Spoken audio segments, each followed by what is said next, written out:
Okay guys, we're just back at the ultimate singer-songwriter studio. Last video we got the outer shell up, got all the roof watertight, got the building wrapped so we could leave it. I've actually been back in between and done a members video, which I'll put on the screen now. So if you're interested in seeing what happened in between the first time we put it up and now, go and check out that video. Let's go have a little look around and see where we got up to last time. We got the rubber roof just laid on, got all the battens on for the cladding and all the wrap inside. It's really starting to take shape. Last time I was here, got all the insulation in. Well, there's a few bits to do on that actually we're going to do today, but we got the first layer of insulation in the walls. You can just see it behind this external layer. So that was all friction fitted in. We've then got another layer of insulation which is mechanically fixed to the outer shell. Obviously I've used some 100mm screws and some washers there. Didn't get a chance to the ceiling because I was actually on my own and didn't have any ladders, and obviously it's a bit taller than normal. Got all the electrics done, so we've got all the lighting, got the consumer unit going to be over there. Got obviously the 2 fan feeds, the outside light, the exterior fan. So obviously today I'm back with Jacob. I think the first thing we're going to do is try and finish the tops of this Rockwool, get it up to the ceiling height. We've got all the internal walls to go in, which have actually been pre-insulated with another type of Rockwool. A little bit different on this one because one, it's slightly higher than normal. We're probably about 40 to 45 centimeters taller inside. And the other thing is this back half of the room, let's just see if we can show you this. The back half of the room actually got the base plates in, but from this point here, it actually angles out by about 2.5 degrees. So it literally over that I think it's about 2.5 meters over that sort of distance, it comes in 10 centimeters. So literally half the room pretty much is going to angle in, and then the same with the ceiling. So when we start putting the ceiling in, I think it's from about this point here, we're going to start angling the ceiling down by 10 centimeters. This is at the customer's request. He's a singer-songwriter. He's going to have a desk at the back with monitor speakers. Obviously wants to try and take advantage of the size and obviously trying to get a bit more of an acoustic feature and see whether this actually does anything, which I think it might do actually. So anyway, we're going to get set up and we'll bring you guys back a little bit later on. Before we go any further, we need to install the ducting for both the active and passive ventilation fans. This is one of those items I managed to forget to bring on the previous visit, which unfortunately is pretty essential at this stage of the build. We cut 2 6-meter lengths and feed them through the pre-cut 4-inch holes I made last time. Once that's done, Jacob gets on with cutting whilst I finish installing the second layer of insulation. Okay guys, that's all the Rockwool sorted up to the ceiling now. Obviously we got the 2 vents in, one there. What we actually did is we got a 45-meter length of the stuff, which you can get from Screwfix. Obviously, we're just cutting it down at the beginning of the video, which is something I forgot about, so we picked that up on the way in. So I think the next thing, logically, is going to be to start getting the walls up, because I think what we're going to do is the ceiling, if we put that up now in terms of the Rockwool, it's just going to be all the dust coming down on our heads, which we don't want. So I think the best thing for us now is to get all the panels out of the van. So we're going to have to sort of clear the room, give it a good tidy up, give it a sweep out, and then obviously start putting the walls up, which I did the base plates for. Again, that's on the members video, which I mentioned earlier, on all this next layer, what the types of Rockwool we use, all the different silicones and things we use for caulking the joins and all that sort of stuff. So we're going to start building those walls up and we'll bring you guys back a little bit later on. I made a slight error. The panels are too big, slightly, only by 1 4x2. Just an error that's happened in the workshop. Obviously when we sort of multi-cut a load of stuff, we just must have got the wrong measurement. So all we're going to do is we're going to take off the bottom 4x2, which obviously won't cause any problem with the strength of it or anything. It's really just holding the Rockwool in. So we're gonna have to take that bottom plate off and then we'll just screw straight into the base plate, which will sort that out. So if you see us messing around a little bit more on the video, that's all we'll be doing. But yeah, we just adapt where those beams are. We're gonna have to sort of notch out as well. I think ultimately we were probably should have got below the beams, but in reality what's happened is not the worst thing for the client, because obviously just ended up with more insulation higher up, whereas normally it would be a tiny bit more of a gap. So it's actually more insulation, so it'll actually be a little bit better in theory. But anyway, we're gonna have a brew just to consolidate our thoughts, and then we'll bring you guys back when we start putting these panels back in. Because this build has a few unusual features, including angled walls and some extra height, we made a couple of small mistakes during the prefabrication stage. Nothing too dramatic, just enough to keep us on our toes. To sort it out, we removed the top plate from the panel we're installing. Later on, the roof sections will tie all of the vertical studs back together, so structurally everything will still be absolutely fine. So making some good progress. We've got some of the panels up. We've got a couple of little modifications. It's a little bit more tricky because obviously with the bends and stuff, and also the angles in the walls obviously makes it a bit more complicated.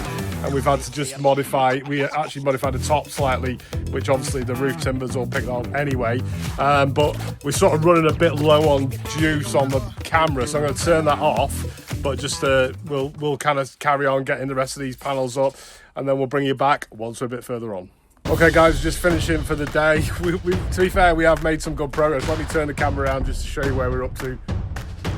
So we got most of the walls in. We just got a couple of little modifications to do. Somewhere we've gone a little bit wrong with the dimensions. It might be what I've given Jacob over the phone, or just a bit lost in translation. So we're just gonna have to, we've also got the complication of the walls being angled. So like this side angles in, that side angles in. We've also got the corner, the base is a bit off as well. So it's kind of all making it a little bit slightly more difficult. Nothing we can't handle. So we're gonna get back to the hotel now, and we shall bring you guys back in the morning.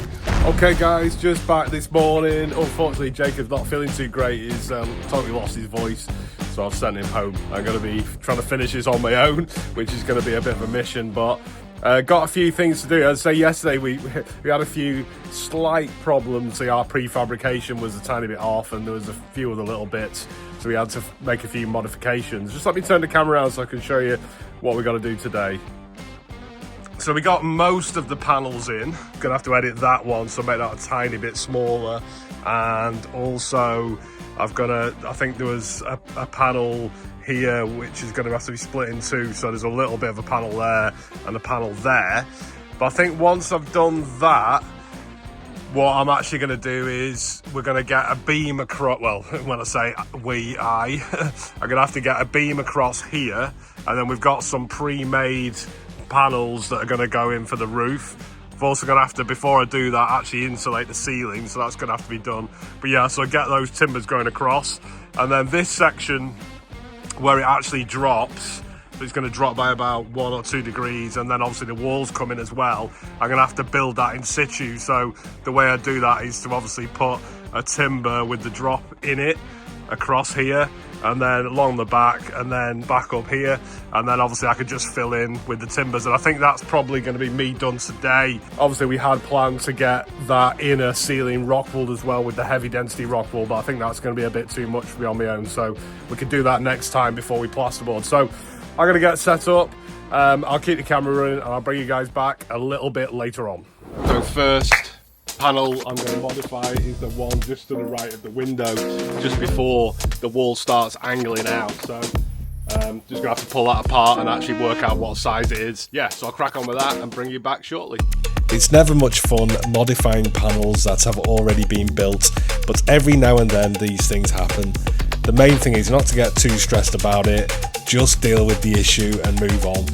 Because I need to trim down some of the smaller sections, that means removing the Rockwool, recutting the timber, and then fitting everything back together.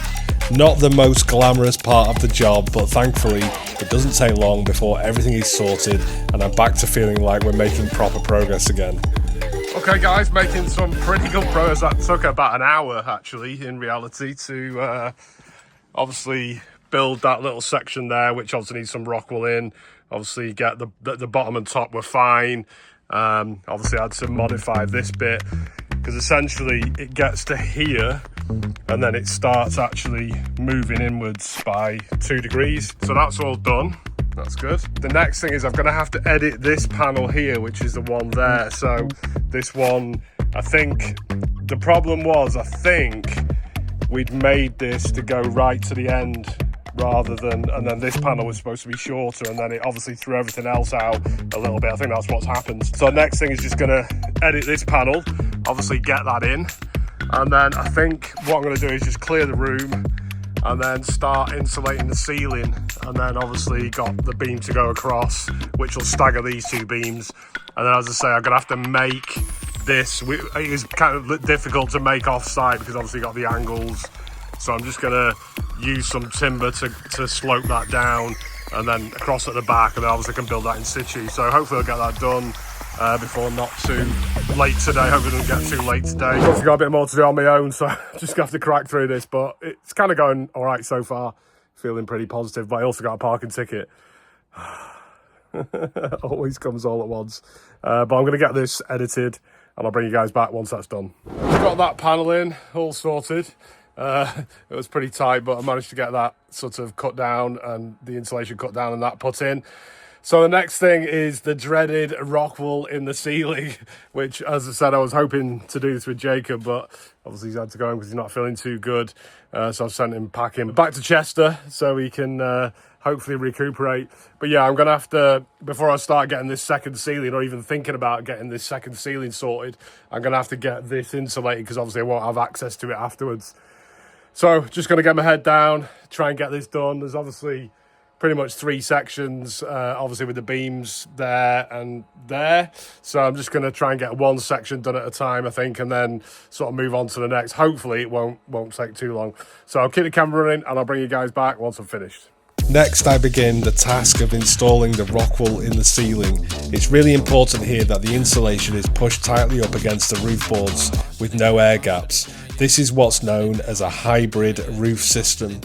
The best way to tackle a job like this is to mentally divide the room into smaller sections and work through them one at a time. Otherwise, you look up, see the whole ceiling and start questioning your life choices. Before long though, it's all finished. So next job, just setting up the roof timbers. It's a little bit complicated because we've got this kind of join here where this one goes off by 2 degrees and obviously this bit's straight. So what we're having to do is put a joist hanger right on this join, so obviously the sort of roof can go across, but we've also pre-made some panels. I'm not sure whether they're going to fit now.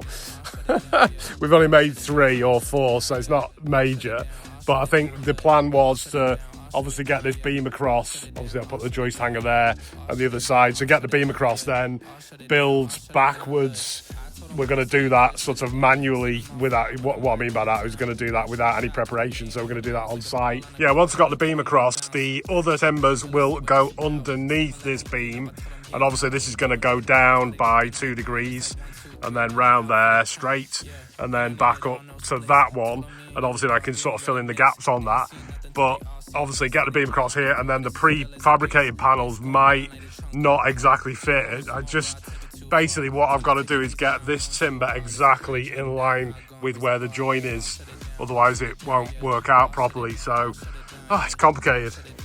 I'm going to try and get this beam in, just means cutting it down to the right size now, dropping that in. Once I'm happy with that, I'll start hopefully framing out the back and see where we get up to. So I'll keep the camera running, bring you guys back later. Okay guys, that's that beam up. You can notice it's decoupled from the ceiling. Obviously there's a gap there, but that'll give me, so what I can do is actually get a timber now from here, go underneath this timber so it won't touch it. Obviously it's going to drop down to here by 2 degrees, which is about 10 centimetre drop. So I've got to get that set up. Yeah, so I'm going to put a 4x2, plant it onto this timber, and then get another 4x2 running down by 2 degrees, which is about 10 centimetre drop. And then obviously a timber going round here, and then one back to here, and that'll secure all these top pieces. Essentially we had to lose all the top bits because we made the panels a bit too tall, so this will kind of knit it all back together, all being well, and it should miss this beam here. Right, let's get that done guys. Okay, that's the first timber in. What I actually realised, if I put another, because obviously this point is exactly where this goes in, the angle. So if I was to put another timber on across this beam, so I attach another timber across to here, and then obviously that timber would start dropping further away, only by about 3.8 centimetres, but I don't think it would then quite work. It wouldn't give you, it'd give you a bit of a flat spot, then an angle. We need it to angle in and angle down at the same point. So that's kind of done that now. So I'll do the same on the other side. So that's 241, and then I've took that down to 231, measuring off the base. So I'll do the same there. Hopefully that's 241, down to 231, then obviously straighten it up at the back. Just to mention, guys, if you're planning your own build and you need help with the design or construction method, feel free to get in touch. We offer a 1-hour consultation that can save you a lot of time, money, and potential mistakes. It's well worth it if you want to make sure you're heading in the right direction from the start. You can use the email address on the screen to get in touch. We can also manufacture and supply the same soundproof door systems, acoustic panels and studio windows that we use in our own builds. Okay guys, that's pretty much me done for today. Can't really do much more. You've probably seen from the video I couldn't actually get the prefabricated roofing sections up. It's just too difficult on my own. They're just too long. They're over 2.5, I think about 2.6 meters, maybe a bit more. Too much, so I'm going to get those in next time with Jacob. So it gives you a bit more of an idea of, obviously this wall's going in on an angle from about here, and then obviously the ceiling, you can see that's dropping quite clearly there. So yeah, it's something you can't really easily prefabricate, but that obviously having the timbers in and obviously connecting to each one of the upright studs has kind of made all that nice and straight. Run out of timber actually, so I need to get some more for there, and then obviously next time we can just chuck in the 3 prefabricated timber sections that we've already done, and then obviously get that rockwooled with this rockwool, and then ready for plasterboarding. So thanks for watching again, guys. It's the ultimate singer-songwriter studio. Don't forget, we've got a load of videos on the members part of the channel where you can get a bit more information, a bit more of a deep dive into what we've done, how we've prepared all this. So take a look at that if you're interested in a bit more information. Don't forget to hit the like button and to subscribe, which really helps the channel, and we'll see you on the next one.